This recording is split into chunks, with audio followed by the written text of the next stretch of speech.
This is a covered landscape in northwest Slovenia.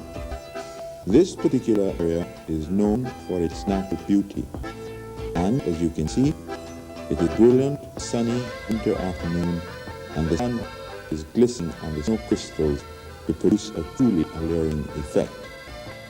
Use this picture to do a very useless issue by posing a question. Let's suppose that you know nothing of Slovenia and snow.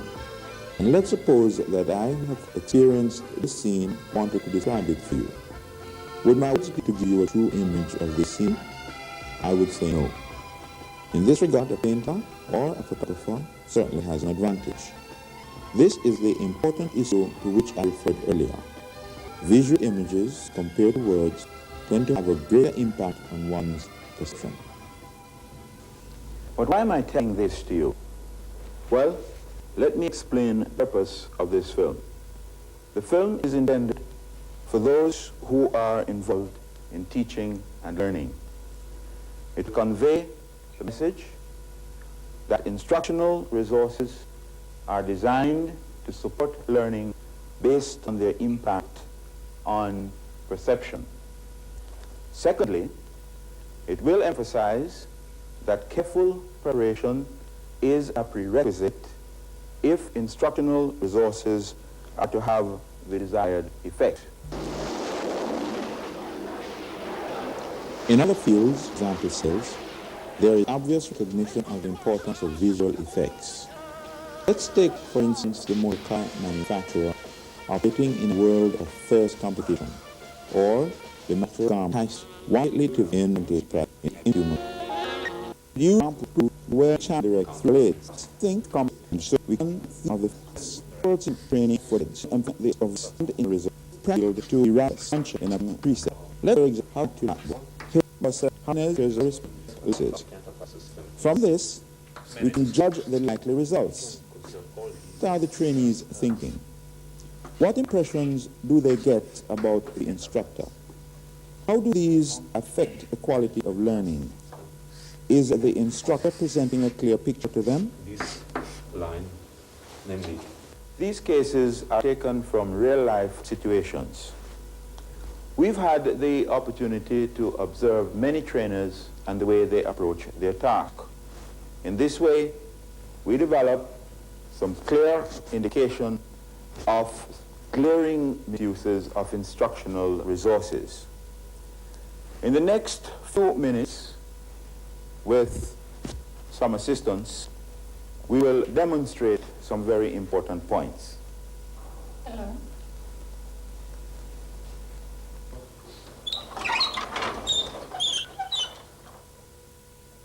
Four points are worth emphasizing. The first is that the instructor must use his or her status to influence learning. Secondly, the occurrence of learning is the only true measure of the instructor's success. Thirdly, the right teaching strategy is very important to achieving success. The diagram you're viewing gives a framework in which the use of instructional resources should be planned. And finally, the technique should be selected to complement strategy and should be congruent with the learning style of the trainees. We can summarize the instructor's responsibility for designing the learning experience in terms of following. 1, clearly specifying learning objectives. 2, preparing information in respect of the objectives. 3, maintaining interest in the information being presented, as well as in the learning process. And 4, to prepare and use media or instructional resources that will aid retention and assimilation.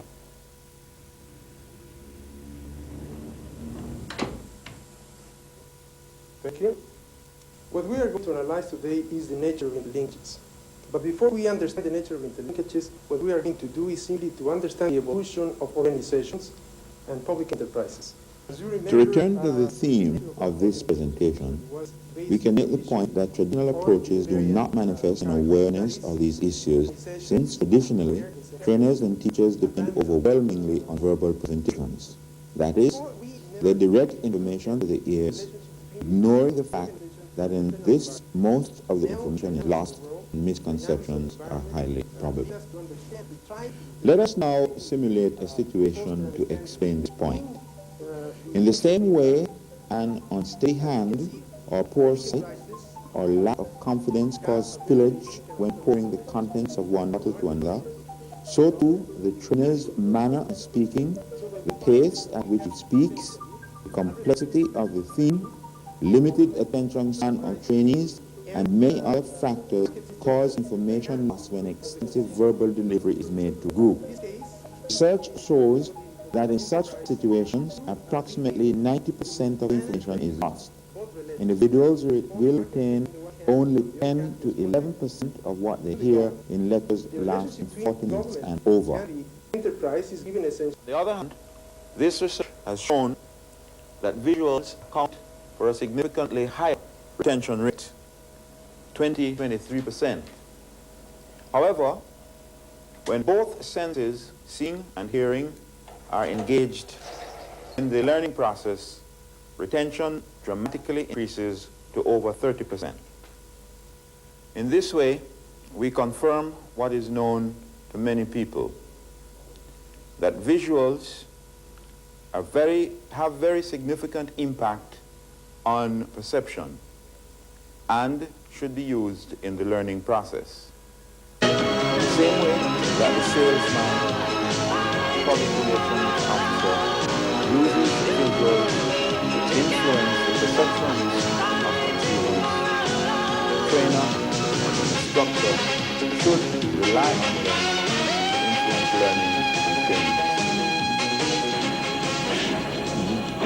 Peugeot 205, quel sacré numéro. We have been talking about instructional resources. We shall now concentrate on 3 such resources to demonstrate what we mean by careless practices, and then we will suggest possible improvements.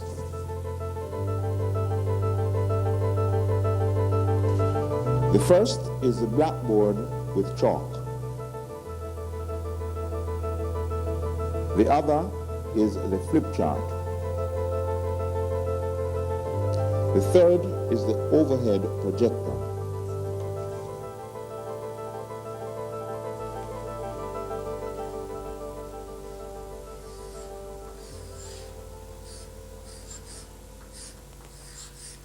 The blackboard is the most common instructional resource. It is the one with which most people are familiar. Maybe because it's an old and trusted friend, it is often taken for granted and abused. Let's now look at some examples of how the blackboard can be misused. Entities to those. The teacher's handwriting is illegible. Letters are too small and poorly visible for the students who are seated in the last row. Handwriting looks messy and irregular. All this makes reading difficult, if not impossible. Today we are going to talk. Some lecturers seem unaware of the space which the blackboard provides, and so they draw complicated diagrams. Sometimes they are forced to erase parts of the diagrams in order to get space to complete the illustration. Consequently, the diagrams appear confused, the lettering is too small, and the trainees get a disjointed picture. Or, like here, where the lecturer starts with a simple freehand diagram, then proceeds, along with his explaining, to add appendages and thus creates a most confused picture of his basic concept. It is surprising how easy it is to commit these faults. I assume that many of us know what is to be done, but unconsciously we do the opposite. I can illustrate this by recounting an experience I had as a student in Teachers College. The biology lecturer was a great exponent of the rule that teachers should refrain from turning their backs to the class while they are teaching. He would be very severe on those students whom he supervised during teaching practice if he caught them turning completely away from the class. But this was a case of do as I say, not as I do, because this lecturer persistently and for very long periods would turn his back to us while meticulously drawing diagrams on the blackboard. Naturally, we found it very disturbing. We have seen now all Some instructors are in too great a haste to get on with the lecture, and so they do not clean blackboards properly before they continue their scribblings. This also results in reduced legibility. Or, as we see in this case, the lecturer did not plan for using the blackboard. He is now uncertain of what he wants to write. Naturally, he transfers his uncertainty to the trainees. Just think of the consequences to learning. As simple as these seem, they do have a significant negative effect on learning. They divert the trainees' attention and prevent them from concentrating or assimilating the material. The same is the case with the flip chart. Instructors often misuse the flip chart in the same way as they misuse the blackboard. However, there are additional problems of wrong positioning which makes it difficult for some trainees to read what is written. Secondly, some instructors choose colors which make viewing strenuous.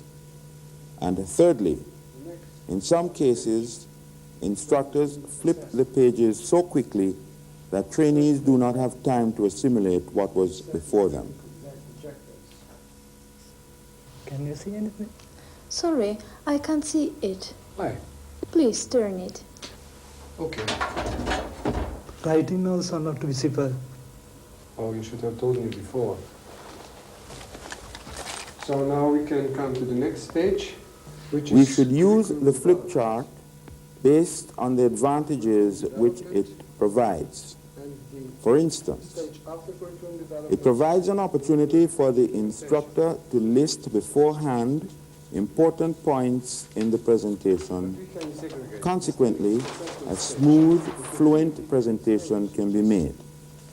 Secondly, it lends itself to creative use of colors, which is an effective means of maintaining attention. Thirdly, sheets containing important points can be removed and taped to the wall. In this way, these become permanent references.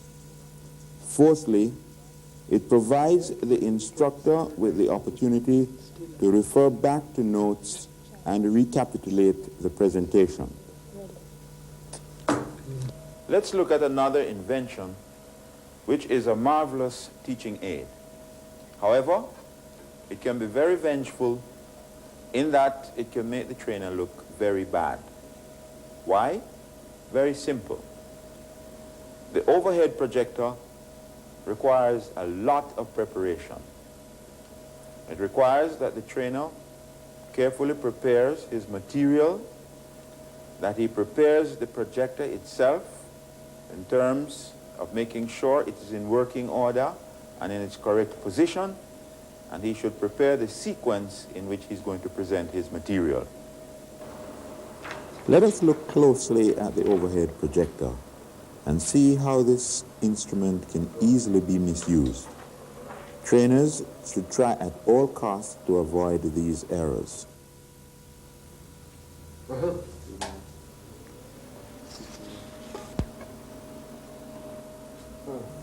These trainees have the right to wonder why the instructor does not distribute the text and allow them to read it for themselves.